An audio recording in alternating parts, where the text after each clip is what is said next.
Hey guys, welcome back to the channel. So today we are going to be working on the 54 Ford F100. We're going to be working on this 9-inch. We're going to be stretching out the shock brackets and giving ourselves another inch of lowering to make this truck right there. We're going to make this thing lower to the ground. But before we get started, if you guys have been watching the videos, liking what you see, I'd way appreciate it if you guys would get on there and hit that subscribe button. It'll help me out tremendously. Alright, so our main goal with this rear end is that we want to get the brackets raised up just a little bit. What we want to do is give ourselves another hole, another inch to lower the truck. The rear end's actually upside down right now, but this is where the shock mount's attached to. So right now it's just got 3 holes. We know we can get another inch with the C-notch out of the frame. So what we're going to do is we're going to just add some metal onto this bracket here. We're going to add another about 1.5 inches of metal and then give ourselves another inch hole travel for this. So what we've got is we just got some scrap metal. Everything is the same size as the original stuff there. I'm going to chop about 1.5 inches off there, welder on there. I've got some more scrap metal. We're going to kind of just make a side bracket to here. What I want to do is just make this thing look as, it's not OE, but make this thing look as factory as possible with the scrap metal that I have. We want to make sure that it's super rigid and strong because that's where the shocks are going to be mounted to. But it's going to be a pretty simple project. So yeah, let's just jump in and get started.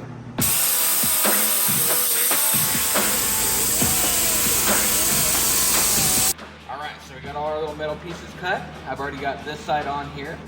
This metal is so thick, so what I've done is I've actually ground the bevel into both sides of the metal.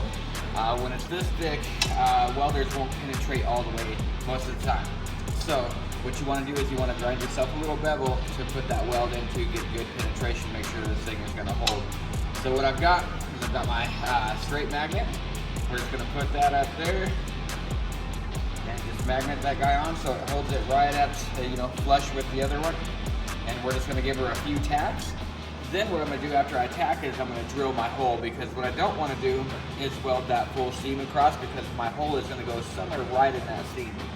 So before I weld it, I'll drill the hole, then I'll finalize weld everything after putting my side brackets on. So that, because weld is always stronger than this metal, so trying to drill through a weld, you're just going to dull up your bits and mess everything up. So definitely drill your holes beforehand.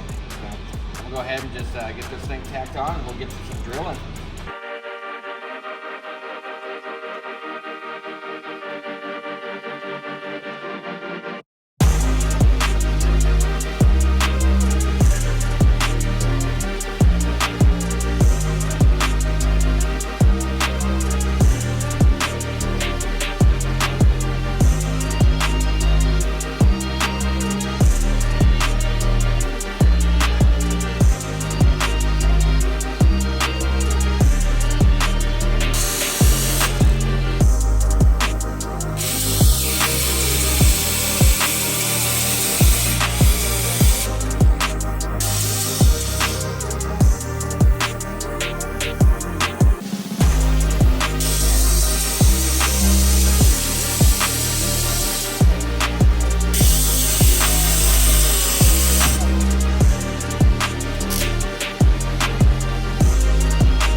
Check her out.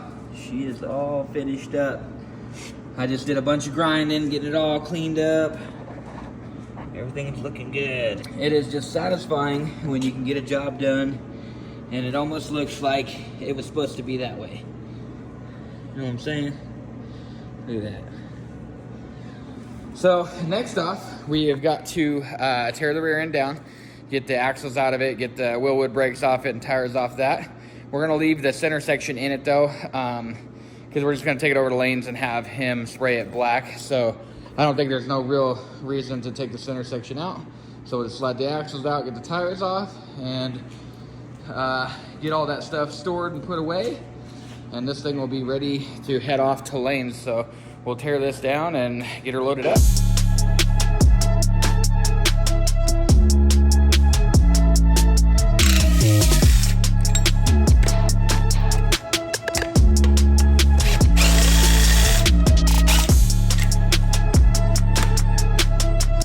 All right, so we just got over here to Cowboy's Customs, got everything dropped off. He's already had the frame and all that good stuff there. We just got the rear end on there now. He just finished with all his projects, so he's ready to start on this bad boy. When you say probably Wednesday, you thought? Yep. So Wednesday he's gonna start jumping on all this stuff and just start going black with everything. The body panels and all that stuff is for a later date, but he's just gonna get me the frame, rear end, and all this stuff ready to go. And then I'm gonna come over with the wheels, tires, all the other stuff, and I'm gonna actually reassemble the frame here at his shop. So when we load it back into the trailer, we don't scratch it or anything like that, because we loaded it and brought it here just like it is, all tore down and stuff like that. But after we get it painted, we don't want no mishaps or anything like that. So we'll put it all back together, get it as a full roller, put it back in the trailer, and that'll be one step done with this truck. And then we can get that cab ready and all ready to rock and roll. So it's pretty exciting. We're excited to see this truck come together. I just actually came over here and was helping Lane with this guy. He did a real nice job on this paint job. We were just huck gunning the grill on this. Turned out damn nice. We called it, what, Dreamsicle? Yeah. So, yeah, just some little projects he's working on. He just finished up with this guy right here, a little Brat. It's actually a really, really nice car. The owner is doing a lot of cool little things to it. We told him to bring it over so we could tint the windows. That'd be cool. But it turned out really nice. So anyway, that's a little shot from Cowboys Customs. I think that'll be it for this episode. Whatever, we'll put it all in there, and we'll get a new episode coming up, putting the frame back together. Make sure you like, comment, subscribe. We'll see y'all later.